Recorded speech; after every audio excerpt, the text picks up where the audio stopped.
Okay, so now that we have everything cut, we are going to go ahead and start sewing together our half square triangles. So we want to make 10 of these units, and I'm just going to take one cream and one pink from these, and we will put those together and try and match up those lines, those edges, so you get a nice accurate sew there. And I'm going to do a 1/4 inch on these. And what I'm going to do here is chain piece. So that means I'm going to put in another piece to sew right behind this one. And what that does is it saves us a little bit of thread. Instead of stopping and cutting and pulling that thread out longer, this way we save some thread, we save some time. It makes it go much faster.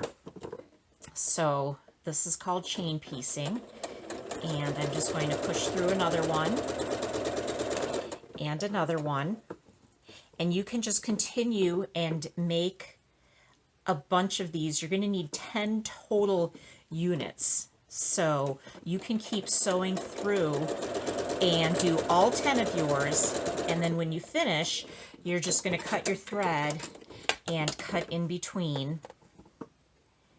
And what we're going to do now is press these pieces open.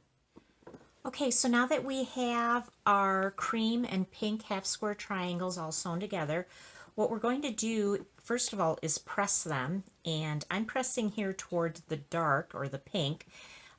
It's always a good habit to press toward the pink unless the pattern you're using gives you specific instructions on which way to press your fabric.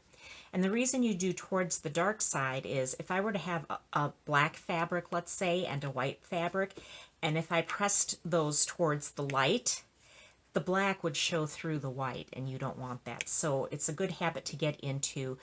Always press to the dark side. So next what I want to do is square this up, because if I try to sew this onto one of my 2-inch squares here, it's not going to fit. It's too big. It's bigger than this because I cut it a little bigger so we'd have room to trim it down so it's just the right size. So I'm using a 6.5-inch square ruler here, and it has a diagonal all the way up it for a 90-degree angle. So the first thing I'm going to do is get this aligned so that I have my angle line right on my seam there so I can see. And I'm going past, this is going to end up being 2 inches. I'm going a little bit past the 2 inches here and here because I'm going to be trimming that off. So I'm going to go ahead and trim, and I'm doing this right next to my machine so it's a little awkward, but never ever use your cutter going this way or like across you or something. It's always away from you, and you can also do sideways away from you again, okay? So now I've got this nice straight edge. I'm going to turn this around, and I'm going to do my other straight edge. And since I cut a nice clean edge on this side, I'm going to line my 2 inches up exactly to that line.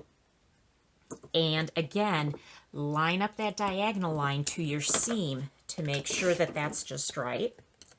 And then we'll trim again, top and bottom. And then we have a 2-inch square here that, when we put up next to our other 2-inch squares that we cut, matches exactly. It's the same size. So now it's going to sew together really nicely. So I'm going to go ahead and trim up my 10 squares here, and then we'll move on to piecing the block together. Okay, so now I have all of my squares here pressed and trimmed down to 2 inches, and I have 10 of these units.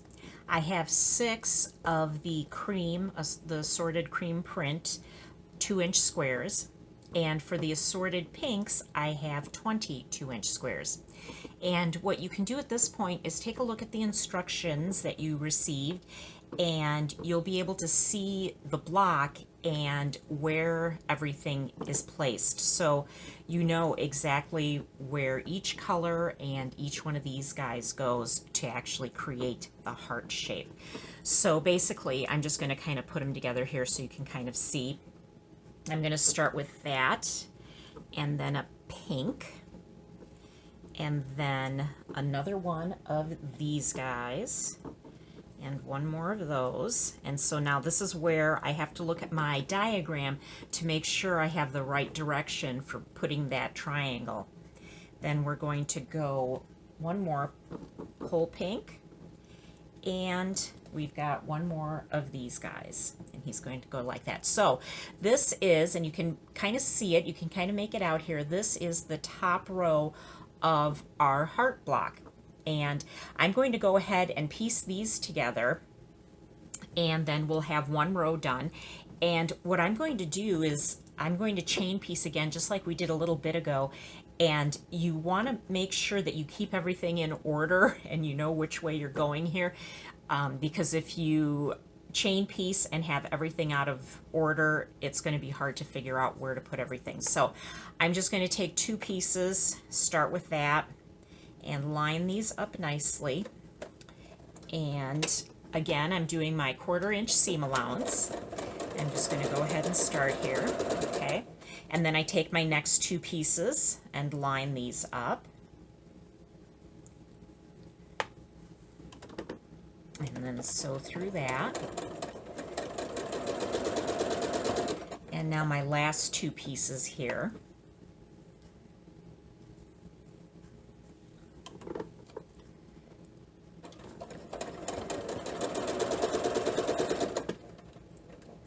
Okay, so now when I take these out, oops, and now I can put these, oops, this way, put these together again. And here's the first row, okay? So now I just have to sew these three pieces together.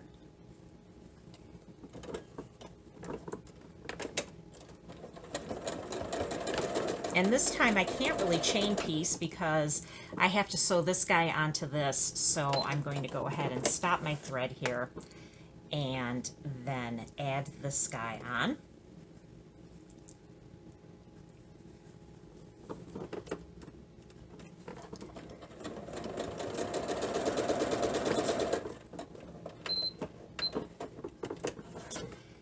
And there we go. Now what I'm going to do is press this, and we'll see in a little bit. I'm going to show you how each row gets pressed a different directions, so then that way they'll all nest together nicely. But hold off for this, put that aside, and then go to your next row. And your next row is going to just be 6 of these pink squares sewn together. So again, follow that diagram, and I'll get all of these put together, and then we'll do the next step. We're sewn together, and I've gone ahead and pressed all my seams upward.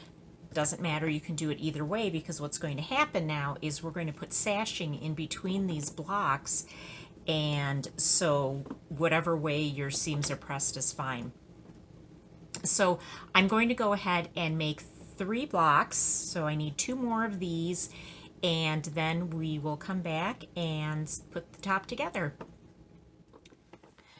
Okay, so once you have all 3 of your blocks made, what you want to do next is take your strips of 2 by 9.5 inch cream fabric, and we're going to line this up on either side of these blocks.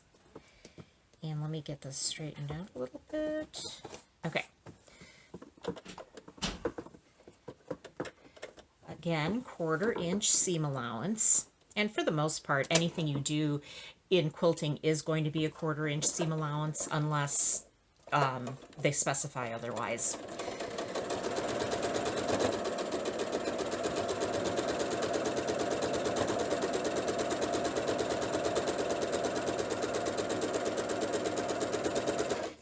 Okay, so now we add on the next block and another one of these and then the next block. And what I did was I put the middle block upside down, and you don't have to do that. However you'd like to put it in there, you can do them all right side up, but I did one of the blocks, the center one, upside down. So this is what it looks like with all of the sashing on. So it's on the end pieces as well as in between.